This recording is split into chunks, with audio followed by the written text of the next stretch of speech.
নমস্কার বন্ধুরা, কেমন আছেন আপনারা সবাই? আশা করছি বন্ধুরা আপনারা সবাই সুস্থ আছেন, ভালো আছেন। অন্যান্য দিনের মতো আজকেও কিছু ছোট ছোট টিপস শেয়ার করব। আশা করছি টিপসগুলি যদি অ্যাপ্লাই করেন প্রত্যেক দিনের কাজ সহজ হবে। চলুন আজকে টিপস দেখে নিই। আমরা অনেক সময় বাজার থেকে যখন পেঁয়াজ, আলু, টমেটো এই ধরনের সবজিগুলো কিনে নিয়ে আসি, দেখা যায় অনেক সময় পলিথিনের মধ্যেই রেখে দিই। কিন্তু পলিথিনের মধ্যে রাখলে খুব দ্রুত তাড়াতাড়ি কিন্তু সেটা নষ্ট হয়ে যায়, কারণ পলিথিনটা ঘেমে ওঠে, তাই নষ্ট হয়ে যায়। তাই কখনোই পলিথিনের মধ্যে রাখবেন না। এই ধরনের ঝুড়ি বা যে কোনো পাত্রের মধ্যে রাখুন হাওয়া বাতাসে, তাহলে দেখবেন 1-2 মাস আলু পেঁয়াজ ঘরে থাকলেও নষ্ট হবে না, পচবে না।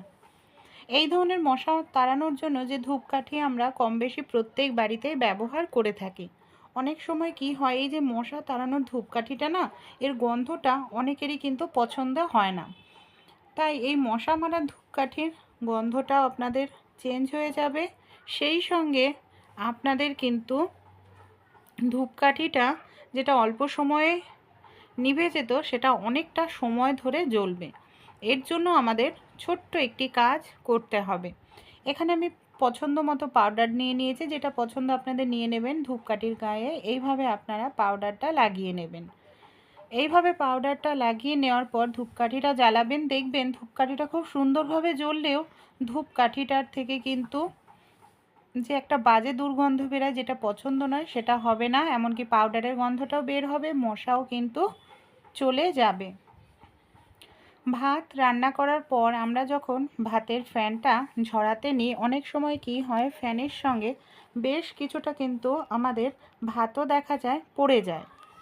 তাই একটি গ্রেটার নিয়ে নেবেন। যে পাত্রের মধ্যে আপনারা ফ্যানটা ঝরাচ্ছেন সেই পাত্রে একটি গ্রেটার এভাবে দিয়ে তারপর হাঁড়িটাকে উপর করে রাখবেন। গ্রেটারের কারণে দেখবেন ঢাকনাটা খুব টাইটভাবে কিন্তু আটকে যাবে। অনেক সময় আমাদের বাড়িতে যে এই ধরনের জামা কাপড়, শাড়ি আমরা রেগুলার ব্যবহার করি, অনেক সময় এটাকে খোলা রেখে দিলে দেখা যায় ধুলো ময়লা পড়ে নোংরা হয়ে যায়। তাই এই ধরনের একটি পুরনো আপনারা নিয়ে নেবেন বালিশের কভার। পুরনো বালিশের কভার নিয়ে আপনারা তার মধ্যে যদি যারা ডেইলি প্যাসেঞ্জারি করেন তারা এইভাবে মানে শাড়ি হোক জামা কাপড় ঢুকিয়ে রাখলে ঘরও পরিষ্কার পরিচ্ছন্ন থাকবে, গোছানো। সেই সঙ্গে আপনাদের জামা কাপড়ও নোংরা হবে না। আমাদের বাড়িতে এই ধরনের অনেক পুরনো কিন্তু কন্টেনার থাকেই। এখানে আমি একটি পুরনো কন্টেনার ঢাকনা আটকে নিয়ে নিয়েছি। আর এখানে দেখুন আমি নিয়ে নিচ্ছি একটি ছুরি। ছুরিটাকে আমি গরম করে নিচ্ছি। এবার আমি কি করব, এই ছুরিটা দিয়ে কন্টেনারের ঢাকনার ওপরে এইভাবে আমাদের ছোট ছোট করে কেটে নিতে হবে। তাহলেই সহজেই আমাদের তৈরি হয়ে যাবে চামচ রাখার স্ট্যান্ড। যাদের বাড়িতে চামচ রাখার স্ট্যান্ড নেই তারা কিন্তু খুব সহজেই এইভাবে চামচ রাখার স্ট্যান্ড তৈরি করে নিতে পারেন।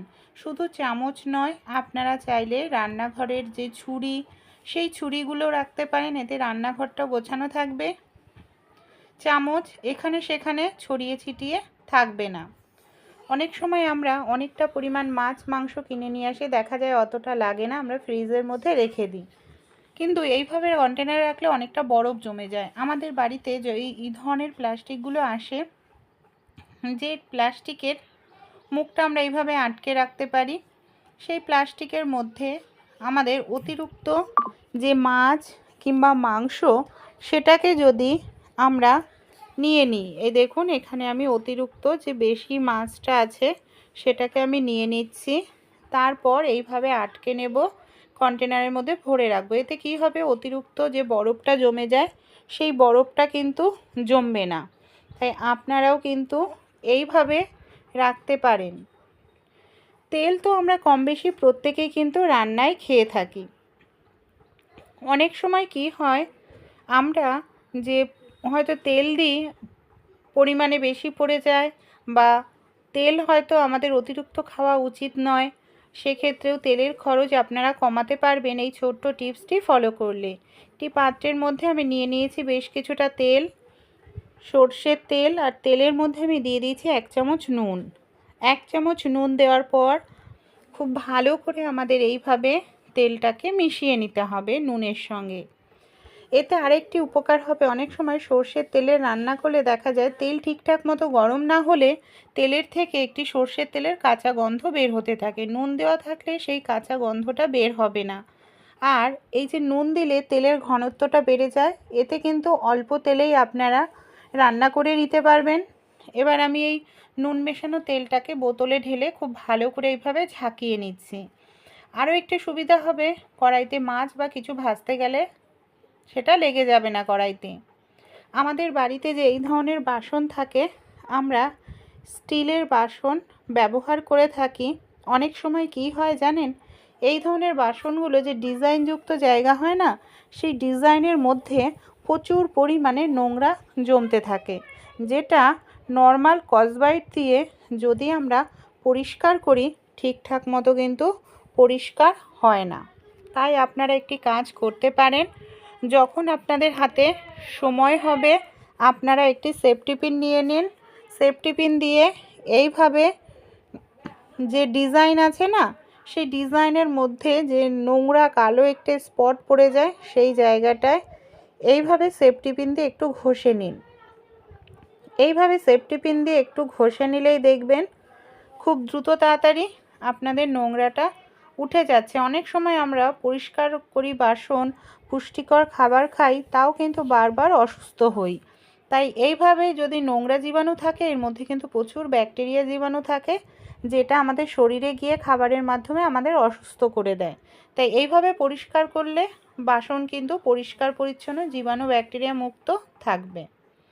ধূপকাঠি তো আমরা কম বেশি প্রত্যেকেই ব্যবহার করে থাকি। মশা মারা ধূপকাঠিগুলোর সঙ্গে কোনো রকম কিন্তু স্ট্যান্ড দেয় না। অনেক সময় এখানে সেখানে জ্বালায়, কিছুটা জ্বলে, কিছুটার পর নিভে যায় বা আগুন ধরে যাওয়ারও সম্ভাবনা থাকে।